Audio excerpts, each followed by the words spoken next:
I wish I knew how to do voiceover, because I would do voiceover to this and I would kind of like come back later and do voiceover. I let me rephrase that. It's not about knowing how to do voiceover. It's not that. I just don't really feel like doing it because it makes it a lot more effort to have to do a voiceover and make it a whole thing and like up to production value, etc. I'm not really trying to do that, but I do wish, like, I don't really feel like speaking, but I do feel like completing this thing this morning here. So I kind of wish I could go back and do a voiceover. I mean, I don't have the proper like microphone type of thing for voiceover set up. I guess I could experiment with it. But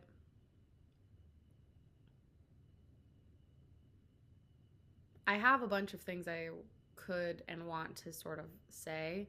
I just don't really feel like it. I had a lot of good stuff come to me this morning during my walk and my routine, specifically my walk. Although I actually ran today too, which is why I'm in more of like my running attire. Just about like what I would kind of like ways I'd want to go if I pursued a more academic route. But um I it has a lot to do with kind of like faith and the way that faith plays out in, oh, that was the thing I was going to say. Like, America is a very secular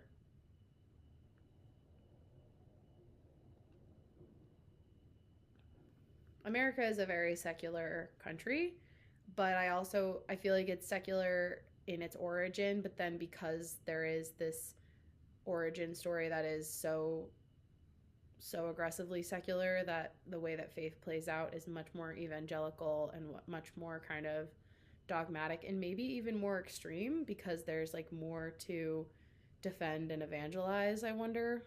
Um, so, yeah, America being a secular country, just kind of like how things take on spiritual dimensions that we might not recognize for having spirituality imbued in them is really interesting to me. And I made a video about Costco here, and that podcast is called Acquired. So I was just listening to the IKEA episode. I love IKEA. Who doesn't love IKEA? So yeah, I was listening to the IKEA episode. I think it's also 3 hours. How long is it? Let's see.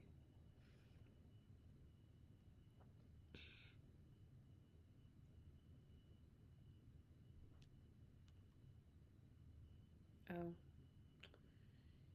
yeah, 3 hours and 22 minutes actually, and I am excited to listen to every single minute of that. They do such a good job of just telling the full origins. They leave no crumbs on. If the Costco episode is any indication of how they approach completely unearthing household name companies and their origin story and what they mean and how they are in current and whatnot, they leave no crumbs, and I love it. So I can't wait to listen to the full 3 hours of that. Um, but they talk about something that really struck me is they start talking about how small of an investment it took to originally start IKEA, and how they have like some absurd number of like liquid funds in there, in IKEA's money's liquidity is something like $25 billion or something, which, excuse me, is absolutely insane if that's true. Um, but how it was like a 500 kroner loan, which is Swedish currency, 500 kroner loan that they paid back within some very, very short amount of time. And then they started and they just kept building. And what they did is, the classic business principle where they took out the $500 loan. That was the like founding capital to start the business.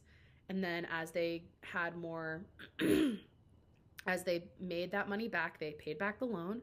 And then once the loan was paid back, they put all of that money back into the business. And I mean, it's pretty classic business. It's like business 101 kind of, I feel like. Not that I'm any expert, but I mean, I digress, but yeah, that's how a business supports itself. It's how a business makes money, is just putting the money back into the business.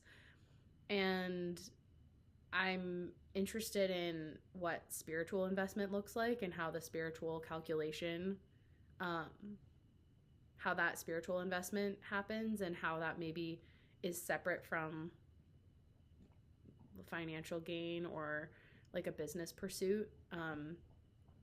Because I think spiritual investment really requires time, and it's similar to a business application where um,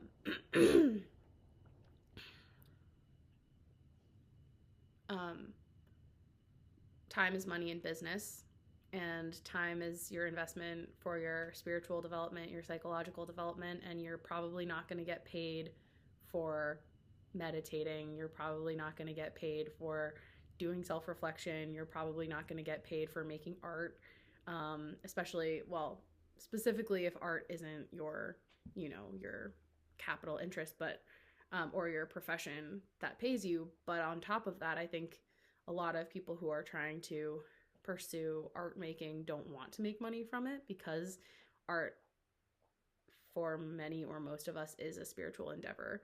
And so making money off of your spiritual endeavor and your spiritual investment can feel at odds.